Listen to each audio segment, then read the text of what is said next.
bizim böyük, deməli, indiyənəcən daha uğurlu nəticələrə imza ata bilməməyimizin səbəbi, bir, bu prosesdə daha çox insan kütlələrini cəlb edə bilməməyimiz və qələbəyə inanmımızın olmaması. Çünki az sayılı insan hesab edir ki, qarşıdakı bu gücə qarşısında bizim gücümüz mütənasib deyil, bərabər deyil. Ona görə biz bu mübarizədə qalib gələ bilmərik.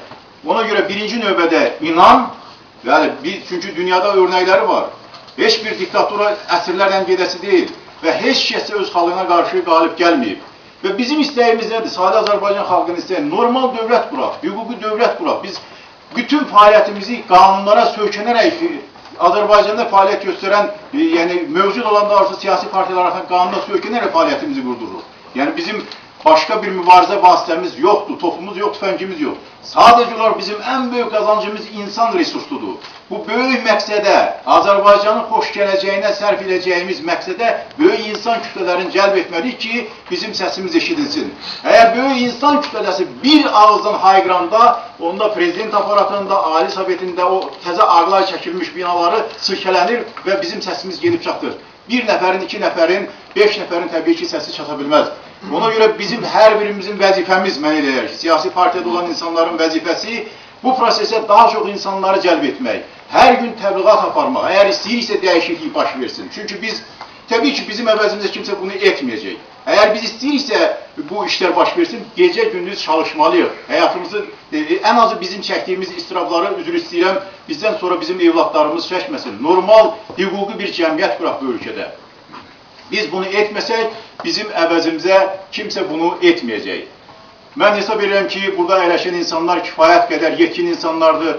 Bizim mesajlarımızı, istərdim ki, bu istiqamətdə hər bir eşitdiyimiz sözü kəndə gedəndə, o qəsəbədə olanda daha başqalarına ötürmək, daha çox insanları öz haqları uğrunda mübarizə səsləmək lazımdır. Heç bir xalqın bütün üzvləri qəhrəman olmur.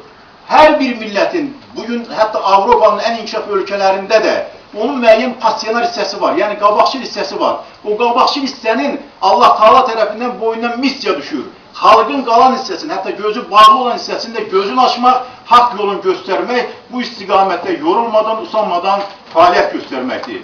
Mən hesab edirəm ki, sizlər də bu millətin qabaqçıl nümayəndələrisiniz və bizim də boynumuza illərlə bu missiya düşür və biz bu missiyanı əgər girişmişiksə bu işə, biz bunu bu cür dediyimiz kimi, yəni gecə-gündüz fəaliyyətlə, insanları cəlb eləməklə bu istiqamət hədəfə doğru getməliyik. Yox, biz də laqeyd insanlar cərgəsinə qoşulursa, onda siyasi partiyalarda fəaliyyətimizi dayandırırıq. Deyirəm, qardaşım, nə baş verəcək verirsiniz, bizə aidiyyəti yoxdur, biz də qoşuluruq laqeyd insanlara. Yox, əgər hələ vaxtıyla Lenin deyirdi ki, partiya, ya baxmayaraq ki, üstündən xətt çəkmişik, kütlələrin ən şuurlu, ən qabaqçıl avangard hissəsidir. Yəni, şuurlu insanlar, daha qabaqçıl insanlar siyasi partiyalarda cəmləşir ki, bu mübarizəni sistematik şəkildə təşkil edə bilsin, təşkilatlandıra bilsin əhalini və vahid istiqamətə yönəldə bilsin.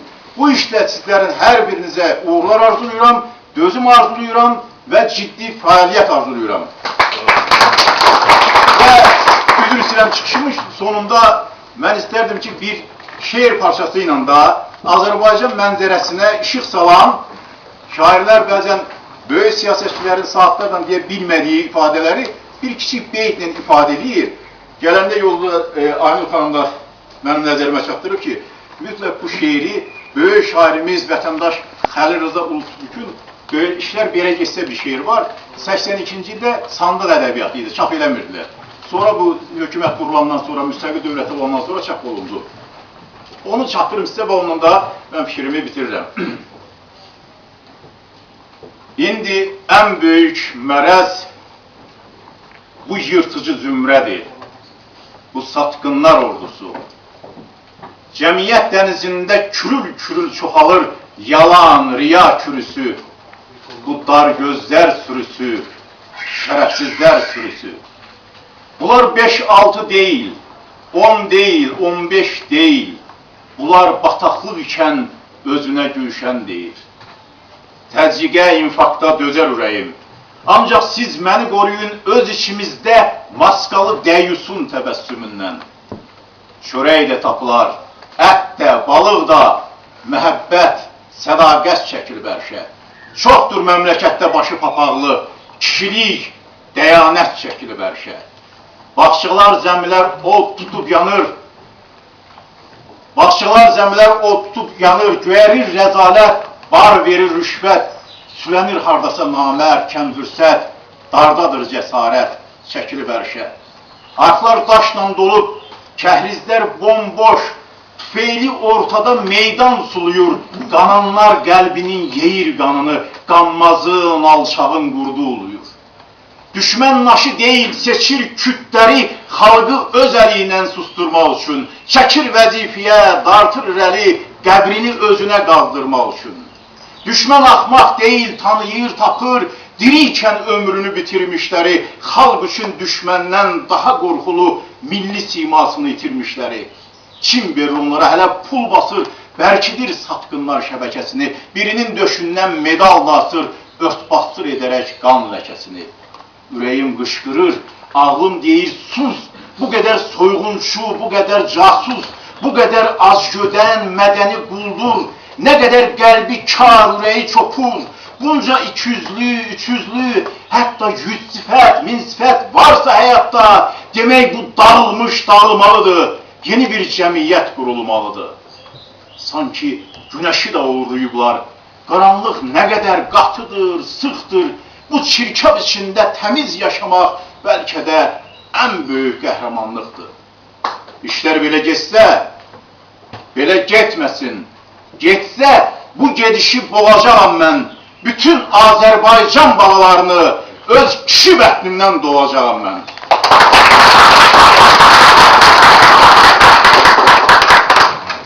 İndi də çıxış üçün söz Ümid Partiyası sədrinin İctimaiyyət Əlaqələr müavini Aynur İmranova. Aynur xanımı söz veririk. Buyur Aynur xanım.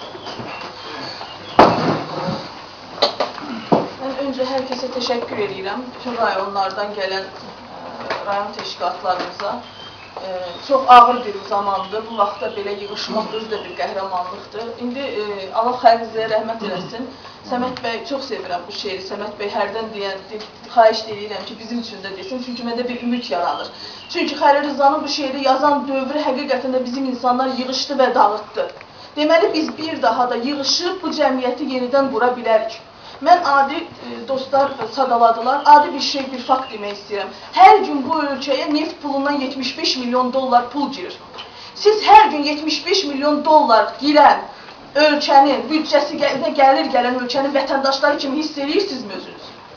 Siz xoşbəxt hiss edirsinizmi özünüzə? Bugün bu cəmiyyəti biz dəyişməliyik. Ən azından ona görə dəyişməliyik ki, nə olursa olsun, niyə dəyişməliyik? Evlatlarımız təhsil ala bilsin deyə. Bizim yaxınlarımız, əzizlərimiz səhiyyədə gedib xəstəxanada baxımsızlıqdan ölməsinlər deyə. İki yerdən insanı şikəst eləmək olar. Bir sağlamlıqdan, bir maariflənmədən, bir təhsildən. İkisindən də bizi şikəst eləyirlər. Niyə? Ona görə ki, küt insanları idarə eləmək çox asandır. Milləti kütləşdirirlər. Bunu dəyişmək lazımdır. Bunun qabağına keçmək lazımdır. Bugün bəziləri deyir ki, biz nə qazanacağıq? Biz bugün təkcə özümüzün qazandığımızı fikirləşməməliyik. Biz bu günlərin evimizdə olan evlatlarımıza hansı cəmiyyəti qoyub gedirik, onu fikirləşməliyik. Bunu necə dəyişməliyik? Özümüzü bugün 3 gün gedib, məsələn deyirəm, biz demirəm ki, mütləq biz siz özünüzü, həyatımızı biz təhlükə altında qoyaq. Amma bugün biz özümüzə gedib 3 gün türmədə yatmağı məsələn, söz azadlığına görə, ifadə azadlığına görə, haqqımıza görə, ədalətə görə mübarizə aparmağımızı özümüzə rəva görmürük. Amma evlatlarımızı bu cür cəmiyyətə ömrü boyu başına döyə-döyə yaşamağı rəva görürük. Ən azından bizim uşaqlarımızın qarşısında bir məsuliyyət var, onlara bir sağlam cəmiyyət verməliyik. Bugün sual oluna bilər, nə etməliyik? Mütləq dəyişiklik özümüzdən başlamalıyıq. İnsanları etiraza səsləməliyik. Mübarizə aparmaq, rüşvət verməməliyik. Təhsildə, məktəbdə, xəstəxanada tələb eləməliyik haqqımızı. Qoyun fikirləşməsinlər ki, biz hamısının başına döyə-döyə. Baxın, Nihal Atsız Türk dünyasının türkçülüyün yazarlarından, ən böyük yazarlarından biridir. Bu türkçülüyün əsasını qoymuş insanlardan biridir. Onun bir kitabı var.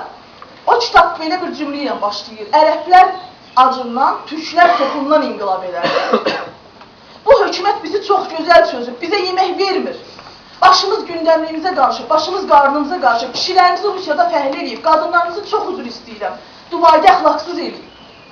Biz bugün təkcə